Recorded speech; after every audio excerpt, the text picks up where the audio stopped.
What's up guys, welcome to the video. So today we're doing the question and answer from my Instagram post, and I got about 46 questions here, so I'm going to try to go through them as fast as I can without making the video too long and without having to make it two parts. So let's just get right into it. So first question comes from Pugmaster9000. Is the whoosh effect BS? Now what he's talking about is basically like, say if you've been dieting for a long time and the scale has been pretty stagnant, it's not moving, and then one day out of nowhere basically you drop like 3 or 4 pounds or something, and that's basically called the whoosh effect. It's not BS, it is real. Pretty much when you're dieting, your stress levels can go up, so therefore your cortisol will be high and it'll make you retain and hold on to water. And so when you have like a high carb day, like a refeed day, or even when your stress levels are just lowered by getting better sleep, taking an off day, you can experience these whoosh effects. So the whoosh effect is real. Next question. What's your daily carb intake? You inspired me as a skater and still do as a bodybuilder, man. Thanks, man. I really appreciate that. My current carbohydrate intake right now is less than 50 grams. So I'm doing keto. So pretty much my carbs come from leafy green vegetables, a little bit from like almond butter. So pretty much my carbs are probably around like 30 grams a day. Sometimes it gets up to 50 depending on what foods I'm eating, but I'm kind of eating the same things all the time. So it's pretty much less than 30 net grams, which means fiber minus the actual carb intake. So yeah, less than 50. Will you ever drop a street skate part ever again? Yes, I do plan to skate more in 2018. As you guys know, I am working on my condition. I do have Hashimoto's, hypothyroidism, and I also do have Candida. So I have like a lot of stuff that I'm working on. Fixing my health is most important right now. I do feel like I've been getting a lot better, and so once I'm better, I will be able to skate. You know, I just don't feel well to skate. It's definitely easier to go in the gym and just have a training session and lift weights. You know, it's a lot easier than trying to run around and skate all day. It's a lot harder. So definitely this year I will be skating a lot more, and I definitely want to film a part. Do you have any good core exercises? Also any good bicep exercises? Good core exercises. Your core actually gets worked when you're doing the main compound lifts like the deadlift, the squat, the overhead press. You're basically using your whole entire core to stabilize your body. And also planks are really good. The weighted chin up, weighted dips. I don't do many like core specific movements to straight target the core, but all the main compound movements that I do target the core pretty well. And for a good bicep movement, I really like incline dumbbell curls. It's basically when you put the bench at a 45-degree angle and you sit there, let your arms hang, and basically do bicep curl and then do like a 4-second eccentric. It really gives a good burn on the bicep and it stimulates them pretty well. How, what, when? How did you do this? Get your body fat so lean? Did your eating entail? When, aka about how long did this transformation take you? I know everyone is different, but I'm curious about the fundamentals. Man, that was a complicated question, but pretty much, I mean, obviously it didn't happen overnight. There was the time when I first started lifting, and that was basically the time where I went on a bulk and everything was new to me, so I had all these newbie gains. I was just training. I was actually training a lot. You know, I went to the gym almost every single day. Maybe I took like one rest day, but it was so new to me. I liked it so much, and I just went in there and basically annihilated every body part. I basically judged my workout by how I felt, and if I felt like I got hit by a bus, I judged it as a good workout. So I've been through many bulk phases and cutting phases, so it's really hard to say how long it actually took me to get to this physique, because I could have had this physique a while ago but with higher body fat, or you know what I mean, it constantly changes. But I've basically been lifting for about 7 to 8 years, so yeah, it's been a long journey, but it definitely takes some patience. Why calves are not growing no matter what we do? If your calves aren't growing, then you are not eating enough or you're not training them as frequent. Calves can be pretty stubborn, and if you don't have the nutrition there to support the muscle growth, or you're not training them enough, then they won't grow. You gotta think of it as you're using your calves every day. You're walking on them, so they're gonna be pretty stubborn. They're already doing so much work, so when it comes time for them to grow, you need to actually add more sets, more reps, increasing your frequency. I would train them up to 3 to 5 times per week. It does sound crazy, but just trying to hit them more frequently could give them the stimulus that they need to grow. Iron B, what's up, bro? My question is, do you use a cheese grater to get those shreds? Looking too good, bro. Thanks, man. No, I don't use a cheese grater. I just use tracking macros, quality sleep, proper training, proper programming. That's what I do. But yeah, no cheese graters. Eric the Electric, my bro, what's up, homie? If you could go back to pro skating again full time, would you? Man, I really would love to go back to skating full time. I just think about all the good times that I had traveling the world, competing, skating in X Games, skating in Rob Dyrdek's contests, signing autographs, traveling the world. Like, it was really, really fun. But as you guys know and seen, you know, my life has really changed. You know, after breaking my neck, it really changed things a lot. And you know, if I would have never got into strength training and probably just focused on skating, you know, let my neck heal and got back into skating right after breaking my neck, I might still be skating professional right now. But you know, as you know, things change all the time. I really plan to skate a lot this year. I'm gonna back down on the heavy strength training so much so I can allow my body to recover and recuperate, so therefore I could skate a lot more. When I'm strength training and doing heavy PRs, heavy deadlifts or heavy squats, the next day I don't even want to step on a skateboard for like, you know, a couple days or something, you know, just because your CNS is fatigued and just like the way your legs feel, they're pretty traumatized from the amount of training that I just did. The strength training is gonna be on the back burner and skating is gonna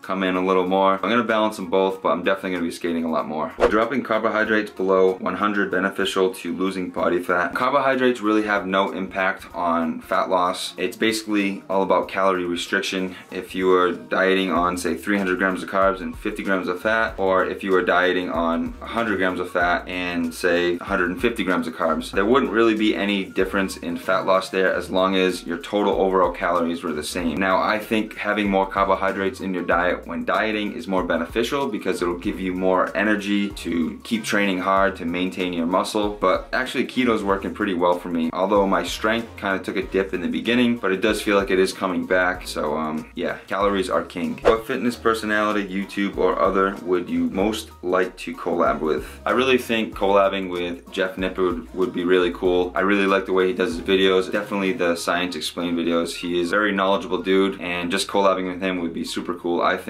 Or even like Matt Ogus or something, even though he's not really doing videos as frequent as he was. Yeah, I was definitely watching a lot of Matt Ogus in my early stages of lifting, just like watching what he does and tracking macros and his training, you know, like it was all new to me, but he had already had so much experience in training, so he already knew everything to do. So pretty much Ogus had a pretty good impact on my journey throughout this lifting career. So it definitely would be cool to collab with him or Jeff Nippard. Either one, I wouldn't be mad if it was either one. Nick Cheeto Fitness says, looking sharp, man. Thanks, Nick. Nick Cheeto is like one person that I do really look up to. I remember like years ago when I was doing my first bodybuilding show, I did like a physique contest, and around that time Nick was doing a show as well, and I was like following him. I was like watching like what he was eating, tracking his macros, and he was actually being coached by Lane Norton at the time, and so it was really cool to see how he was being coached by Lane at the time, and then he kind of learned and developed the skills and tools to coach himself. And now it's like 3 years later, he's grown so much, and it's really inspiring to see how much he has grown from the past like 3-4 years. So yeah, shout out to Nick Cheeto Fitness, you're the man. You can only do one exercise for the rest of your life.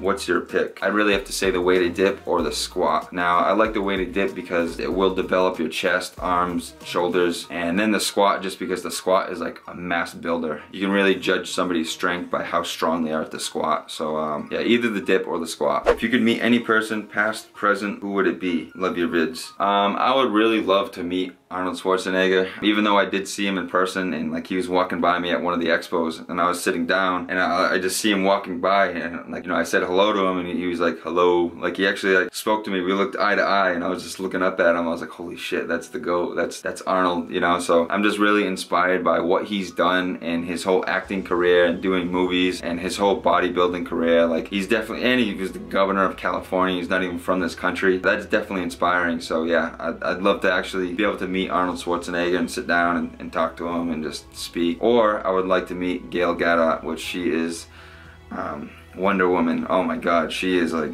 she is life. She's like, yeah, she is just really amazing. Hi Gail, if you're watching. Any plans to skate soon? Yes, I definitely want to be skating a lot more this year, like I just spoke about, so I will be skating a lot more. TRX Racer, what's up, brother? You are the man, Nick. What's the best way for building stamina, and what is your favorite back exercises? The best way to build stamina is pretty much using like progressive overload. So to increase your stamina, you basically have to adapt. So when you train hard, you train for X amount of time, and then you rest. And then when you come back, if you rested properly and your nutrition is there, you should have adapted and be able to do more weight or more reps. So that over time will build your stamina, just like the progressive overload principle. And my favorite back exercise is probably gonna be, I'd say probably incline seal rows. You lay face down on a 45-degree bench and then just hold the dumbbells out so you get a good stretch, and then pull them in, squeeze, coming back down, pull them in, squeeze. And that's really good. I feel like it really targets my back very well, and you get a good nice contraction. Alexis O'Hara, what's up Alexis? You have the biggest butt I've ever seen. How do I achieve this? Now, yeah, my glutes and legs are just pretty overpowering on my body, and I'd have to say it's just probably from the years and years of skateboarding. I just genetically have bigger legs and bigger glutes, and I definitely want to bring up my upper body because I do feel like my lower body is way ahead of the game. But yeah, definitely heavy squatting, doing lunges, deadlifting, lying leg curls, those are all like my bread and butter exercises for my lower body. And eat, you gotta eat to grow. So yeah, definitely get those calories in, train heavy, train hard, and sleep. Do you ever smoke weed? No, I do not do any drugs. I just lift, I eat, I skate, and I film YouTube. How many times a week do you deadlift? I only deadlift once per week, and that's if it's in my current training program. I go through like 4-week phases of different training programs. It's always in there, whether it's like a Romanian deadlift or a snatch grip deadlift or a conventional deadlift. I usually always have deadlifts in there, but I'm only doing like heavy deadlifting once per week. What would be your ideal macronutrient goals for a female Hashimoto's eating paleo? Still 40-40-20. I have juggled with a few options, but want to stay lean. Now this really depends. You can't really look at macro targets when you have Hashimoto's because you could be having some gut issues where digestion's bad. You have to avoid a lot of certain foods when you do have Hashimoto's. I found that going higher fat, lower carb has really helped me because almost all fats don't affect Hashimoto's where a lot of carbohydrates do. So when you have a higher ratio of carbs, it's really hard to try to fit in carbs that are very Hashimoto friendly unless you're doing tons and tons of vegetables, where I tried to do and it really slowed down my digestion. So I have found having more fats and actually becoming fat adapted has been a huge game changer for me. I feel so much better on a keto diet, and so maybe you can just try that, try going keto, and it does take a little time for you to adapt. So yeah, just be patient, and coconut oil is your friend.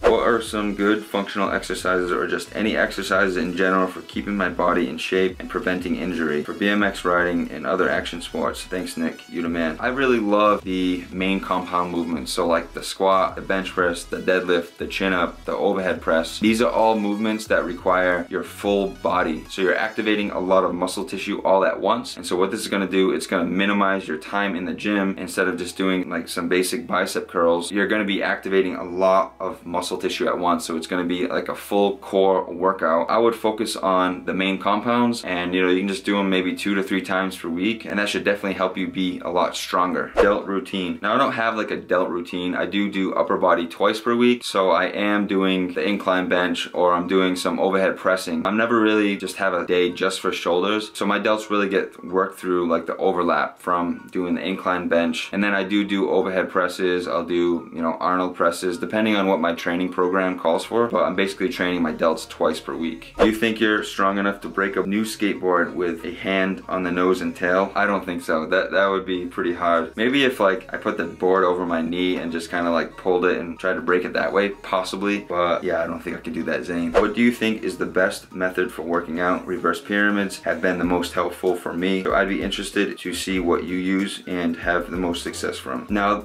I feel like the best method is one that you can actually stick to and have a good program. Kilo Strength does all my training programming, so I go through 4-week phases. I'm always hitting the main compound movements, but different set and rep targets, and I am resting adequately. So I've been having great results with doing a 4 times per week, which I do upper, lower, off, upper, lower, off, off. And I found that I've been able to recover pretty decently and to be able to continue and get strong. And nutrition really becomes a factor here, so you gotta make sure you're eating enough quality food and nutrients and sleeping enough in order to have the best results. Top 5 favorite skateboarders. I would have to say Kenny Anderson, Jamie Thomas, Chris Cole, Dennis Buznitz, and Luan Oliveira. Are you still on Live Fit? No, I am not on Live Fit. I don't know if you guys have seen. I did make a video on parting ways with Live Fit Apparel, and yeah, so go check that video out. No longer with them. I've come to a stage in my life where I'm constantly out and out, being social, holidays, etc., and I don't have a set routine. How can I stay consistent with my diet, and how do you manage to do it? It really comes down to just basically having having a system to where you need a training plan, you need a diet protocol, and I do online coaching. I do have clients that are having great results. I design a full meal plan, full workout plan for them to follow, and we do weekly check-ins. So it's basically having a good protocol and plan to follow. And without that, it's basically very hard to be consistent because you don't have something to go back to where it's like, okay, this day I'm supposed to do these workouts and this day I'm resting. So when you have a protocol and system to follow, it makes it so much easier to adhere and have great results.